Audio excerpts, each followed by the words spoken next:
नमस्कार, मी सुशील गुरुजी ॲस्ट्रो गुरु या यूट्यूब चॅनलवर आपले सर्वांचे सहर्ष स्वागत करतो। आपण पाहणार आहोत ग्रहणाबद्दल आणखी काही विशेष माहिती। आधीचा व्हिडिओ ग्रहणाबद्दल माहितीबद्दल होता आणि या माहितीमध्ये अनेकांना काही प्रश्न होते, त्यांचे मला फोन आले होते आणि त्यांचा प्रश्न असा होता की गुरुजी आम्हाला सूतक असल्यामुळे आम्ही हे ग्रहण कसे पाळायचे आहे। या ग्रहणामध्ये ज्यांना सूतक आहे, अशौच आहे, अशा व्यक्तींनी रात्री 9:57 ते रात्री 1:27 हा जो ग्रहण काल आहे, या ग्रहण कालामध्ये स्नानाने शुद्धी करायची आहे। आपल्याला जर 9:57 स्नान करणे शक्य न झाल्यास रात्री 1:27 मोक्ष आहे, यावेळेला आपल्याला स्नान करायचे आहे।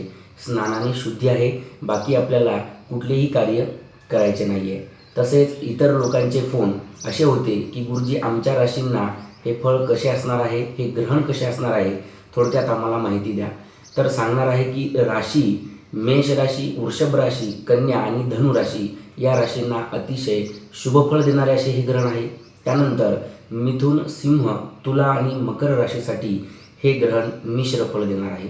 त्यानंतर जसे काल आपण पाहिले होते की वृश्चिक, कुंभ, मीन तसेच कर्क राशीला सुद्धा हे ग्रहण अनिष्ट असणार आहे आणि ज्यांना अनिष्ट आहे अशा लोकांनी आणि गर्भवती स्त्रियांनी हे ग्रहण पाहायचे नाही आहे। हा व्हिडिओ कसा वाटला नक्की सांगा। आपल्या प्रतिक्रिया आल्यानंतरच आम्हाला आमचा आनंद द्विगुणित करता येईल। आपल्यापर्यंत हे व्हिडिओ नवनवीन पाठवता येतील।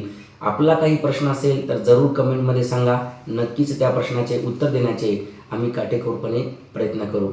धन्यवाद। आपला आध्यात्मिक मार्गदर्शक।